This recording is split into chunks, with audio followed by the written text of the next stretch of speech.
Hamas کے سربراہ اسماعیل ہنیہ کی شہادت کے بعد مشرق وسطی میں کشیدگی، ایران نے اسرائیل کو جوابی کارروائی کی دھمکی دی ہے۔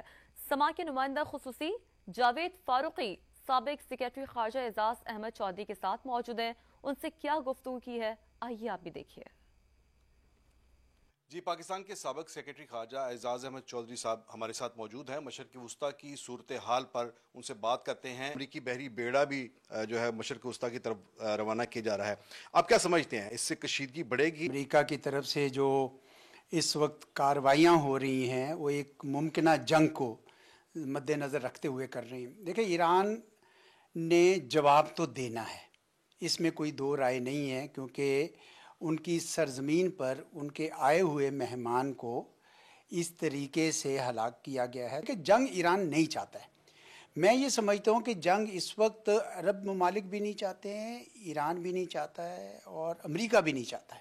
اسرائیل اس لیے جنگ چاہتا ہے کہ پوری دنیا کی رائے عامہ اسرائیل کی طرف سے جو ظلم ہوا ہے غزہ میں، جو 40,000 سے زیادہ لوگ مارے گئے ہیں، اس پر بہت بڑا احتجاج ہو رہا ہے۔ جب نیتن یاہو امریکہ کی کانگریس میں خطاب کر رہے تھے تو اسی وقت روٹنڈا میں، کیپٹل ہل میں احتجاج ہو رہا تھا، تو سارے ٹی وی چینلز انہوں نے احتجاج کو دیکھ رہے تھے۔ اس دباؤ کو ہٹانے کے لیے اسرائیل جو ہے وہ چاہتا ہے کہ ایک جنگ شروع ہو جس میں ایران بھی ملوث ہو جائے۔ امریکہ بہرحال پوری طرح اسرائیل کی پشت پناہی کر رہا ہے۔ اب ایران کیا کرتا ہے، کیا وہ اسرائیل کی سرزمین پر حملہ کرتا ہے یا وہ اسرائیل کے کوئی جو مفادات کی جگہ ہیں کسی اور ملک میں وہاں کرتا ہے، تو یہ بہت ہی ایک نازک موڑ ہے جو آیا ہوا ہے ایک خطے پر۔ میرا خیال ہے کہ معاملہ بہت زیادہ آگے نہیں جائے گا، کچھ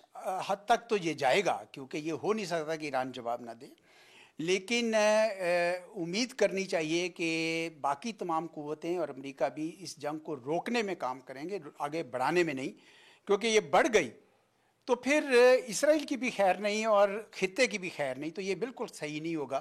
یہ میرا یہ تجزیہ ہے۔ جی، پاکستان پر اس کے کیا اثرات ہو سکتے ہیں اور پاکستان کو کیا حکمت عملی اختیار کرنی چاہیے؟ پاکستان جنگ میں شریک نہیں ہوگا۔ پاکستان کو تو یہ موقف لینا چاہیے کہ جنگ ہونی ہی نہیں چاہیے، کیونکہ جنگ بڑی تباہی کا باعث بن سکتی ہے۔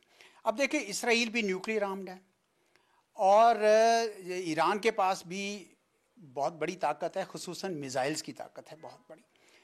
تو اتنی بڑی اگر تباہی پاکستان کی نیبرہڈ میں ہوتی ہے تو نیچرلی پاکستان کے اوپر بھی اس کے اثرات آ سکتے ہیں۔ اعجاز احمد چودھری صاحب کا کہنا ہے کہ پاکستان بھی اس تمام کشیدگی سے بالواسطہ طور پر متاثر ہو سکتا ہے، لیکن پاکستان کو بہت سوچ سمجھ کر اپنی خارجہ پالیسی کو متعین کرنا چاہیے۔ جی۔